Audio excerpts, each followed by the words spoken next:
ವೀಕ್ಷಕರೇ, ತಮ್ನೇಲಲ್ಲಿ ಲಗಾನ್ ಟೀಮ್ ಅಂತ ನೋಡಿ ನಿಮಗೆ ಆಶ್ಚರ್ಯ ಆಗಿರ್ಬೋದು. ಲಗಾನ್ ಟೀಮ್ ಅಂದರೆ ಏನು, ಅದರಲ್ಲಿ ಯಾರ್ಯಾರು ಇರ್ತಾರೆ ಅನ್ನುವಂಥ ಕುತೂಹಲ ಬಂದಿರ್ಬೋದು. ಅದನ್ನು ಆಮೇಲೆ ಹೇಳ್ತೀನಿ. ಮೊದಲನೇದಾಗಿ ಎಲ್ಲರೂ ಕೂಡ ಕಾಂಗ್ರೆಸ್ನ ಟಿಕೆಟ್ ಕಿತ್ತಾಟದ ಬಗ್ಗೆ ಮಾತಾಡ್ತಿದ್ದಾರೆ. ಮುಸ್ಲಿಮರಿಗೆ ಟಿಕೆಟ್ ಕೊಡದೆ ಕಾಂಗ್ರೆಸ್ ತಪ್ಪು ಮಾಡ್ತು ಅಂತ ಮಾತಾಡ್ತಿದ್ದಾರೆ. ಇಲ್ಲ, ಸಮರ್ಥಕ್ಕೆ ಕೊಟ್ಟಿದ್ದೇ ಸರಿ ಅಂತ ಕೆಲವರು ಸಮರ್ಥಿಸ್ತಿದ್ದಾರೆ. ಮುಸ್ಲಿಮರಿಗೆ ಟಿಕೆಟ್ ಕೊಡದೇ ಇರೋದ್ರಿಂದ ಕಾಂಗ್ರೆಸ್ಗೆ ಸಮಸ್ಯೆ ಆಗ್ಬೋದು ಅಂತ ಕೆಲವರು ಹೇಳ್ತಿದ್ದಾರೆ. ಇಲ್ಲ, ಅದೇನು ಪ್ರಾಬ್ಲಮ್ ಆಗಲ್ಲ, ಕಾಂಗ್ರೆಸ್ ಗೆಲ್ಲುತ್ತೆ ಅನ್ನುವಂಥ ವಾದ ಕೂಡ ಇದೆ. ಇದೆಲ್ಲದರ ನಡುವೆ BJPಯ ಬೀದಿ ಜಗಳದ ಬಗ್ಗೆ ಎಲ್ಲರೂ ಕೂಡ ಮುಗುಮ್ಮಾಗಿದ್ದಾರೆ. BJPಯ ಬೀದಿ ಜಗಳ ಇದೆಯಲ್ಲ ದಾವಣಗೆರೆದು, ಇದು 2024ರ ಲೋಕಸಭಾ ಚುನಾವಣೆ ಸಂದರ್ಭದಲ್ಲೇ ಶುರುವಾಗಿತ್ತು. ಈಗ ಲಗಾನ್ ಟೀಮ್ ಅಂದರೆ ಏನು, ಯಾರು, ಅದನ್ನೆಲ್ಲ ಹೇಳ್ತೀನಿ ಕೇಳಿ. ಈಗ ಲಗಾನ್ ಟೀಮ್ ಬಗ್ಗೆ ಹೇಳ್ತೀನಿ ಕೇಳಿ. ಲಗಾನ್ ಟೀಮ್ ಅಂದರೆ ಯಡಿಯೂರಪ್ಪ ಬಣ ಅಂತ, ಮತ್ತೆ ಅವರೇ ಈ ಬಣಕ್ಕೆ ಲಗಾನ್ ಟೀಮ್ ಅಂತ ಹೆಸರು ಕಟ್ಕೊಂಡಿದ್ದಾರೆ. ಅವರು ಇಂಟರ್ನಲ್ಲಿ ಮಾತಾಡ್ತಾ ಅವ್ರ ರೀತಿಯಲ್ಲಿ ಇದೊಂದು ಕೋಡ್ ವರ್ಡ್ ಲಗಾನ್ ಟೀಮ್ ಅಂತ ಕರ್ಕೊಳ್ತಾರೆ ಯಡಿಯೂರಪ್ಪ ಬಣಕ್ಕೆ. ಅದರ ನಾಯಕ BY ವಿಜಯೇಂದ್ರ, ವೈಸ್ ಕ್ಯಾಪ್ಟನ್ ಹೊನ್ನಾಳಿಯ ರೇಣುಕಾಚಾರ್ಯ. ಈ ಟೀಮ್ನಲ್ಲಿ ಯಾರಿದ್ದಾರೆ ಅಂದರೆ ಚನ್ನಗಿರಿಯಿಂದ ಮಾಡಾಳು ವಿರೂಪಾಕ್ಷಪ್ಪ ಅವರ ಮಗ ಮಾಡಾಳು ಮಲ್ಲಿಕಾರ್ಜುನ್ ಇದ್ದಾರೆ. ದಾವಣಗೆರೆ ಉತ್ತರ ವಿಧಾನಸಭಾ ಕ್ಷೇತ್ರದಿಂದ ಕಳೆದ ಬಾರಿ ಕಣಕ್ಕಿಳಿದಂತಹ ಲೋಕಿಕೆರೆ ನಾಗರಾಜ್ ಇದ್ದಾರೆ. ದಾವಣಗೆರೆ ದಕ್ಷಿಣಕ್ಕೆ ಬಂದರೆ ಕಳೆದ ಬಾರಿ ಕಣಕ್ಕಿಳಿದಂಥ ಅಜಯ್ ಕುಮಾರ್ ಇದ್ದಾರೆ. ಮತ್ತು ಹಿಂದೆ ದಾವಣಗೆರೆ ಉತ್ತರದಿಂದ ಕಣಕ್ಕಿಳಿದಂಥ SA ರವೀಂದ್ರನಾಥ್ ಇದ್ದಾರೆ. ಸೊ ಇವರೆಲ್ಲ ಲಗಾನ್ ಟೀಮ್ನ ಸದಸ್ಯರು. ಇನ್ನೂ ಒಂದಿಬ್ರು ಮೂರು ಜನ ಇರ್ಬೋದು. ಓಕೆ, ಇದಕ್ಕೆ ಪ್ರತಿಯಾಗಿ ದಾವಣಗೆರೆಯಲ್ಲಿ ಇನ್ನೊಂದು ಬಣ ಇದೆ, ಅದು ಸಿದ್ದೇಶ್ವರ ಬಣ.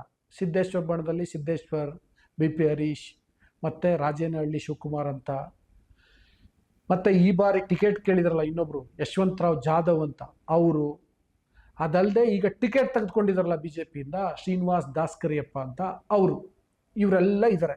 ಈಗೇನಾಗಿದೆ, ಸಿದ್ದೇಶ್ವರ್ ಬಣದ ಶ್ರೀನಿವಾಸ್ ದಾಸ್ಕರಿಯಪ್ಪ ಅವ್ರಿಗೆ ಟಿಕೆಟ್ ಸಿಕ್ಕಿದೆ. ಇದಕ್ಕೆ ಲಗಾನ್ ಟೀಮ್ ಹೇಗೆ ಪ್ರತಿಕ್ರಿಯೆ ನೀಡುತ್ತೆ ಅನ್ನೋದು ಉಳಿದಿರುವಂಥ ಕುತೂಹಲ. ಯಾಕೆಂದರೆ ನಾನು ಆಗಲೇ ಹೇಳ್ದಂಗೆ 2024ರಲ್ಲೇ ಈ ಬಣ ಬಡಿದಾಟ ಶುರುವಾಗಿತ್ತು. 2024ರಲ್ಲಿ ಲಗಾನ್ ಟೀಮ್ ಯಾವುದೇ ಕಾರಣಕ್ಕೂ ಸಿದ್ದೇಶ್ವರ್ಗೆ ಟಿಕೆಟ್ ಕೊಡಬೇಡಿ ಅಂತ ಪಟ್ಟಿಡ್ದಿತ್ತು. ಸಿದ್ದೇಶ್ವರ್ ನಮ್ಗೆ ಬೇಕೇ ಬೇಕು ಅಂತ ಪಟ್ಟಿಡ್ದಿದ್ರು.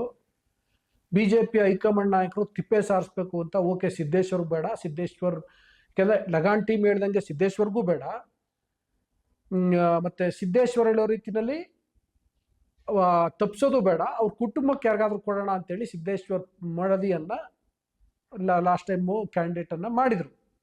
ಕಡೆಗೆ ಲಗಾನ್ ಟೀಮ್ ಸೇರಿಕೊಂಡು ಸಿದ್ದೇಶ್ವರ್ ಹೆಂಡತಿಯನ್ನು ಸೋಲಿಸಿದ್ರು 2024ರ ಲೋಕಸಭಾ ಚುನಾವಣೆಯಲ್ಲಿ.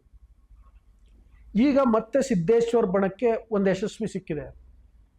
ಆಗಲೂ ಅವ್ರಿಗೆ ಸಿಗದೇ ಇದ್ರು, ಅವ್ರ ಕುಟುಂಬಕ್ಕೆ ಸಿಕ್ಕಿತ್ತು, ಅದೊಂದು ಸಕ್ಸಸ್ ಆಗಿತ್ತು. ಈಗ ಶ್ರೀನಿವಾಸ್ ದಾಸ್ಕರಿಯಪ್ಪ ಅವ್ರಿಗೆ ಟಿಕೆಟ್ ಕೊಡಿಸೋದ್ರಲ್ಲಿ ಸಿದ್ದೇಶ್ವರ್ ಬಣ ಯಶಸ್ವಿ ಆಗ್ಬಿಟ್ಟಿದೆ.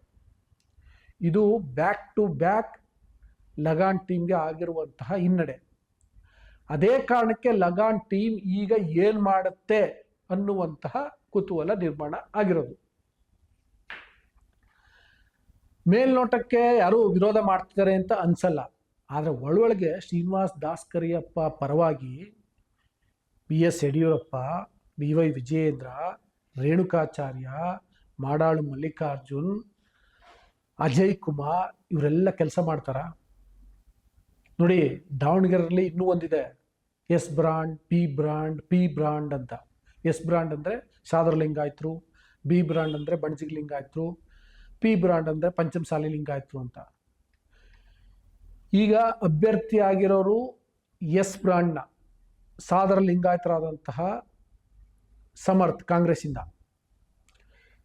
ಸಾದರ ಲಿಂಗಾಯತರು ಬಹುತೇಕ ಅವ್ರ ಕಡೆಗೆ ಓಟ್ ಹಾಕ್ಬಿಡ್ತಾರೆ. ಉಳಿದಿರುವಂಥದ್ದು ಯಾರು, B ಬ್ರಾಂಡ್ ಮತ್ತು P ಬ್ರಾಂಡ್.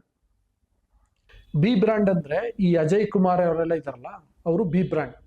ಅವರ ಓಟು ಭಾಳ ನಿರ್ಣಾಯಕ. ಅವರೀಗ BJP ಪರವಾಗಿ ಓಟ್ ಹಾಕಿಸ್ಬೋದು ಅಥವಾ ಬೇಡ ಸಮರ್ಥ್ಗೆ ಹಾಕಿ ಅಂತ ಹೇಳ್ಬಿಡ್ಬೋದು. ಅದೇ ರೀತಿ ರೇಣುಕಾಚಾರ್ಯ P ಬ್ರಾಂಡ್, ಅವರು ಅಷ್ಟೇ ಪಂಚಮಸಾಲಿಗಳಿಗೆ ಅವ್ರದ್ದೇ ಸಂದೇಶವನ್ನು ಕೊಡ್ಬೋದು. BJP ಪರವಾಗಿ ಹಾಕಿ ಅಂತಲೂ ಹೇಳ್ಬೋದು, ಬೇಡ ಅಂತಲೂ ಹೇಳ್ಬೋದು. ಸೊ ಇವು ಕೂಡ ವರ್ಕೌಟ್ ಆಗುತ್ತೆ. ಈ S brand, B brand, P brand ಈ ಮುಖಾಂತರ ಈ ಲಗಾನ್ ಟೀಮು ದಾವಣಗೆರೆ ಬೈ ಎಲೆಕ್ಷನಲ್ಲಿ ಯಾರ ಪರವಾಗಿ ಕೆಲಸ ಮಾಡುತ್ತೆ ಅನ್ನೋದು ಮುಖ್ಯ. ಶ್ರೀನಿವಾಸ್ ದಾಸ್ಕರಿಯಪ್ಪ ಪರವಾಗಿ ಕೆಲಸ ಮಾಡಲ್ಲ ಅನ್ನುವಂಥ ಮಾಹಿತಿಗಳು ಲಭ್ಯ ಆಗ್ತಿದ್ದಾವೆ. ಅವ್ರ ಟಾರ್ಗೆಟ್ ಶ್ರೀನಿವಾಸ್ ದಾಸ್ಕರಿಯಪ್ಪ ಒಬ್ಬರೇ ಅಲ್ಲ, ಎಂಟೈರ್ ಟೀಮ್, ಸಿದ್ದೇಶ್ವರ್ ಟೀಮ್. ಮತ್ತೆ ಸಿದ್ದೇಶ್ವರ್ ಟೀಮ್ಗೆ ಪೋಷಕರು ಬೇರೆ ಬೇರೆಯವರು ಇದ್ದಾರೆ. B L Santosh, V Somanna, Basavaraj Bommai ಈ ರೀತಿಯವರೆಲ್ಲ ಇದ್ದಾರೆ, ಪ್ರಹ್ಲಾದ್ ಜೋಶಿ ಈ ಥರದವ್ರು ಇದ್ದಾರೆ. ಅವರೆಲ್ಲರೂ ಕೂಡ ಯಡಿಯೂರಪ್ಪ ವಿರೋಧಿಗಳು. ಸೊ ತಮ್ಮ ವಿರೋಧಿಗಳಿಗೆ ಈಗ ಪಾಠ ಕಲಿಸ್ಬೇಕು, ಸೋಲಿಸ್ಬೇಕು ಅಂತೇಳಿ ಲಗಾನ್ ಟೀಮ್ ಕೆಲಸ ಮಾಡ್ಬೋದು ಎನ್ನುವಂಥ ಒಂದು ಅನುಮಾನ ಇದೆ. ಸೊ ಹಾಗಾಗಿ ದಾವಣಗೆರೆ ಬೈ ಎಲೆಕ್ಷನ್ನಲ್ಲಿ ಲಗಾನ್ ಟೀಮ್ ಏನು ಮಾಡುತ್ತೆ ಅನ್ನೋದು ವೆರಿ ವೆರಿ ಇಂಟ್ರೆಸ್ಟಿಂಗ್ ಕ್ವಶನ್.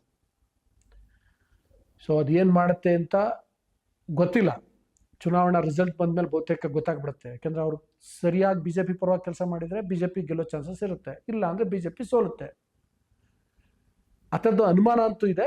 ನಿಮ್ಗೆ ಏನು ಅನ್ನಿಸ್ತು ಅಂತ ಕಾಮೆಂಟ್ ಬಾಕ್ಸಲ್ಲಿ ತಿಳಿಸಿ. ಜೊತೆಗೆ ಇನ್ನೂ ಬುಕ್ಕಿಂಗ್ ಕೆರೆ ಡೈರಿಯನ್ನು ಸಬ್ಸ್ಕ್ರೈಬ್ ಮಾಡಿಲ್ಲ ಅಂದರೆ ಸಬ್ಸ್ಕ್ರೈಬ್ ಮಾಡಿ, ಲೈಕ್ ಮಾಡಿ, ಶೇರ್ ಮಾಡಿ, ಬೆಲ್ ಬಟನನ್ನು ಪ್ರೆಸ್ ಮಾಡಿ. Thank you.